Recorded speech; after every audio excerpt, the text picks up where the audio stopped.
tempo não, vambora para o vídeo. Eu vou elogiar um pouco o Crespo, porque eu não acho o Crespo, nunca achei melhor que o Zubeldia, mas eu acho que o Crespo passa por uma situação ridícula no comando do São Paulo, como aliás quase todo técnico, né? Porque o técnico do São Paulo é um herói solitário nos últimos tempos com essa gestão maldita. Mas o Rafinha, é claro que ele ajuda no dia a dia a desafogar o técnico para falar do campo, como o Massim estava falando em relação ao Abel. Então ele pôde falar do campo essa semana, o técnico. E desafoga também o executivo de futebol para tratar de negociação e tudo mais, embora o São Paulo tenha dificuldade imensa ainda no mercado e tudo mais. E tem a questão do Alisson, que é outra coisa para a gente debater. Vamos debater amanhã com o Vessa, porque o Corinthians sempre sai de mocinho nas situações e o Corinthians, na verdade, é o vilão nessa situação, mas a gente fala amanhã do Alisson, prometo, com mais detalhes. Inclusive falando do Marcelo Paz, que é o prêmio Nobel da Paz, e não é, na verdade.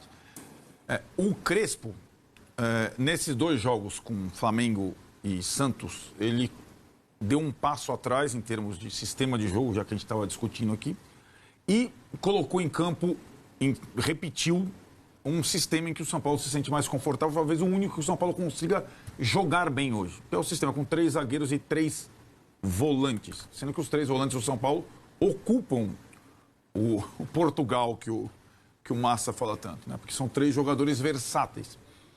E uma coisa levou a outra. Claro que a vitória sobre o Flamengo, do jeito que foi de virada, fez com que o torcedor se reconectasse com o time, né? O torcedor do São Paulo é diferente do torcedor do Corinthians. O torcedor do São Paulo, ele não consegue separar as coisas. O torcedor do São Paulo queria mais a queda do Casares do que os 3 pontos.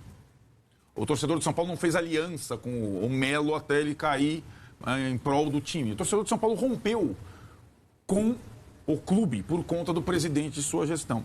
Não tinha mais de 40 mil pessoas no Morumbi desde o jogo da LDU, né? E a eliminação da Libertadores. E aí teve 50 mil torcedores. O Crespo, uma das coisas que o Crespo fez nesses pouco mais de 8 meses no São Paulo, ele potencializou de uma forma absurda os 2 principais jogadores do São Paulo. Esse que está abraçando ele. O Luciano nunca jogou deste jeito com nenhum treinador fora o Diniz, embora ele tenha sido importante em todos os anos. Porque a definição anárquico para o Luciano é exatamente a forma que ele joga com o Crespo. Ele joga em qualquer lugar do campo. E é ali que ele joga bem, em todos os lugares do campo. Nunca preso ou de um lado, ou do outro, ou de 9, ou de 10. E ele viabilizou o tal do Marcos Antônio. Não foi o Zubeldia não usava o Marcos Antônio. Por quê? Porque o Marcos Antônio é um volante peculiar. Aliás, são 2 jogadores muito peculiares, que se completam. Marcos Antônio e Luciano. O Luciano não é 9, não é 10, não é 7, não é 11, mas ele é um jogador decisivo. O Marcos Antônio ele não é 5 e não é 10. Ele nunca faz um... O Marcos Antônio não consegue finalizar gol. Ele nunca fez um gol na vida. E ele não consegue desarmar. Agora, para determinar ritmo e achar espaço, ele é bom como poucos. Pô, que sacada essa do São Paulo, hein? O cara, ninguém lembrava. Então, mas o mérito é do treinador, porque o São Paulo não iria comprar o Marcos Antônio não fosse a chegada do Crespo. Porque o Zubeldia não via... O Zubeldia era mais Pablo e Alisson. Era ele que jogava. Era 4-2-4. Então, o Crespo tem mérito, sim. Além de tudo, ele resgatou um sistema com 3 zagueiros que o Zubeldia não utilizava. Ele fez coisas bastante significativas em pouco tempo de trabalho no clube com um caos completo. Certo? Agora, ele não precisa mais ficar falando disso. Ele também tomou pito, viu, assim, por ter falado da questão política, etc. e tal. E acho que a resposta dele... A gente sempre fala, treinador que não ganha pontos, não ganha jogos, ele morre pela boca. E o Crespo, mais do que o pito, o time dele reagiu no campo, né? Agora, acho que é uma outra situação, uma outra vibe, uma outra energia, mas ele continua com um pequeno dilema, que é o tal do estadual / Brasileirão. Tem tido muito mais dificuldade de resolver isso a ponto da torcida fugir. Foi a primeira vez que o São Paulo levou mais de 40 mil torcedores no campo depois do jogo da Libertadores contra a LDU, né? Claro que muito propiciado pela vitória contra o Flamengo no meio de semana. Aliás, o maior público do Brasileiro. Então, não foi, o estádio não estava cheio, mas foi o maior público do Brasileiro. São Paulo e Flamengo na quarta-feira. E acho que nos 2 jogos o São Paulo jogou bem. Jogou bem e mereceu vencer o Santos, que está muito bagunçado mesmo, de fato. Ainda teve jogador expulso no primeiro tempo.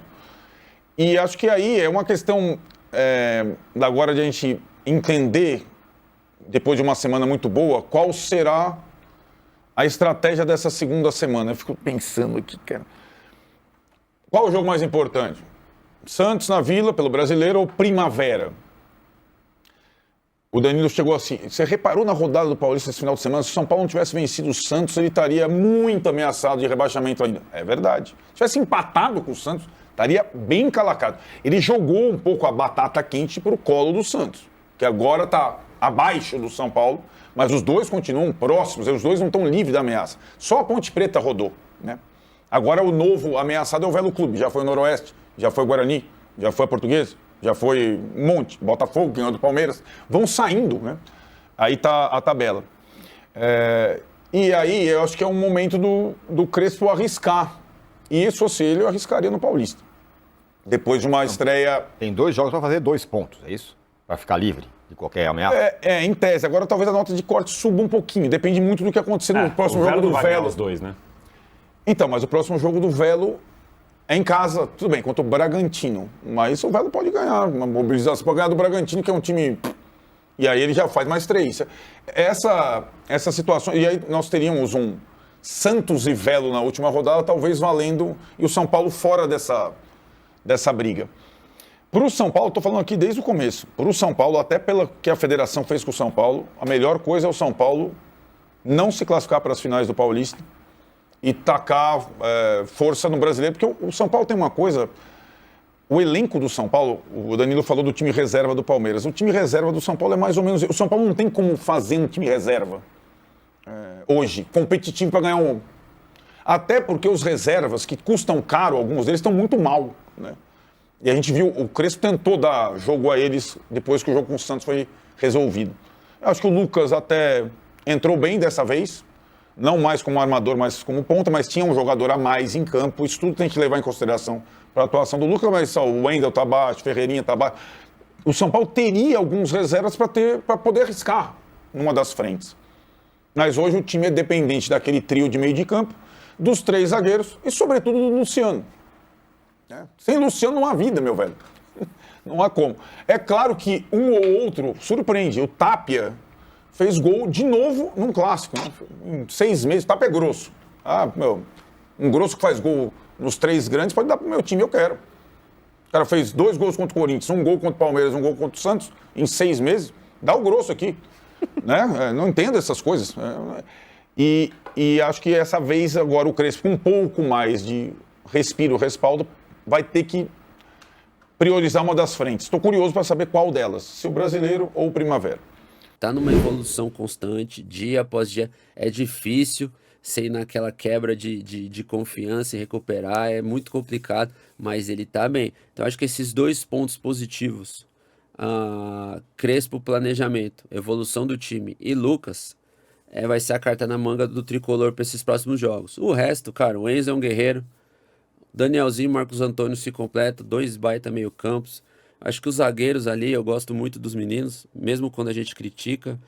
O Mike, cara, de novo, fez uma partida consistente, bem, tava confiante. Aquele toquinho dele pro lado de meio que de calcanhar por cima, assim, me pega um pouco, mas, pô, o Mike tá ganhando corpo, ganhando confiança, foi bem.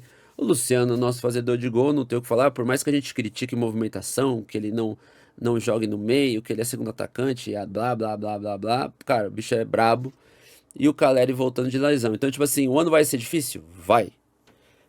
O que a gente tem que torcer? Pra ninguém se machucar, pro Crespo continuar a rotação. E ele vai ter que rotar cada vez mais. Paciência da torcida que tá de parabéns, lotou o Morumbi e é isso. A torcida do São Paulo é braba, quando precisa vai. Ponto positivo para a diretoria, que baixou o preço do ingresso, então lotamos quando precisava. Cara, estamos caminhando. Tem que ter paciência, vai ser difícil, mas a gente parece que entrou nos trilhos. O São Paulo aumentou um pouquinho os seus vencimentos, mas ainda será bem abaixo de muitos jogadores do que ganham do São Paulo atualmente. Por exemplo, me fizeram uma comparação. O Lucas Ramon vai ganhar menos do que o Cedric, ele vai ganhar menos do que o Igor Vinícius ganhava no São Paulo, ele só vai ganhar um pouquinho... O Lucas Ramon ele vai ter basicamente um salário de um jogador da base do São Paulo que ficou por mais tempo. Deram exemplos de Lisiero, Igor Gomes, o Luan antes da segunda renovação. Então o Lucas Ramon terá um salário bem acessível em comparação aos padrões do futebol brasileiro. E aí hoje vai ser muito importante porque ele vai fazer essa avaliação física e aí o São Paulo vai entender, o departamento médico e comissão técnica vão entender em que pé está o Lucas Ramon. Porque no mês de janeiro ele só treinou, fez todas essas atividades de pré-temporada. Então há uma dúvida se 30 dias para ele foi muito positivo porque ele está inteiro fisicamente, né? E aí ele já pode jogar, o que faltaria seria somente o ritmo de jogo, e aí ele já poderia, por exemplo, ficar no banco contra o Santos. O Paulo vai correr ali para registrar o atleta ainda nessa segunda-feira junto à Federação Paulista, no Paulistão, ou se ele vai ainda demandar de uma ou outra atividade de mais alguns dias, fazendo ali a preparação física para estar 100% disponível para o técnico Hernan Crespo. Acabou a bateria, mas a gente vai seguir aqui. Agora eu vou dar minha opinião sobre o Lucas Ramon. Confesso que não é um jogador que me empolga na contratação, mas confesso que o Danielzinho também não foi um nome que me empolgou. Quando veio o nome do Danielzinho, achei um bom reforço, mas não um reforço de você ir para as redes sociais e ficar empolgado com essa situação. Só que o Danielzinho está dando resultado, então eu torço para que o Lucas Ramon também faça isso. Lateral de 31 anos, não tem um histórico muito positivo na Série A, a única situação foi realmente no ano passado, onde ele foi um dos destaques com o Mirassol, mas o Danielzinho está aí para queimar a nossa língua. São Paulo hoje tem o Mike como titular, tá? E da informação que eu tenho, o Mike se consolidou e na visão do Crespo, ele é sim o titular da ala direita hoje, ele é o titular da posição, isso está totalmente sacramentado pro técnico Hernan Crespo, e o Lucas Ramon vem para ser uma opção ao Mike. Então o Lucas Ramon vai brigar por espaço com o Cedric Soares. Quem se deu mal nessa foi o Igor Felisberto, que vai acabar perdendo espaço. Ele está treinando com o grupo desde a quinta-feira passada, mas agora com 3 laterais no elenco, dificilmente ele terá rodagem, isso porque eu não estou contando nem com o Ângelo, que já foi vendido e está escanteado lá, sequer foi para a Copinha. Eu confesso para O São Paulo já tinha acertado um pré-contrato com ele no início desse mês, aliás, no mês passado, né, de fevereiro, e desde então negociava com o Mirassol a liberação antecipada. Ele tinha contrato com o Mirassol até abril, e a partir de abril seria jogador do São Paulo justamente por conta desse acerto de pré-contrato. A ideia do São Paulo é, já que ele não está inscrito no Campeonato Paulista pelo Mirassol e vai ficar basicamente encostado, libera ele já, a gente tem ele já, conta com ele a partir do início da temporada.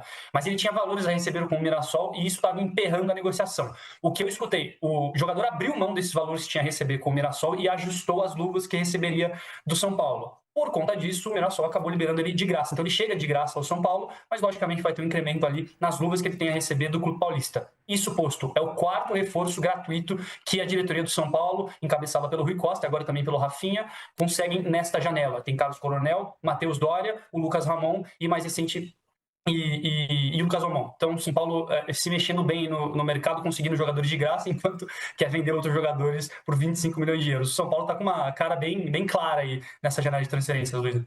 É o que a gente estava falando, né, PVC, de contratações que caibam no bolso. O Tolói também vem de uma forma muito mais vantajosa financeiramente para o São Paulo, nessa coisa, mesma filosofia do Corinthians nesse momento, né, de não gastar, até porque não pode.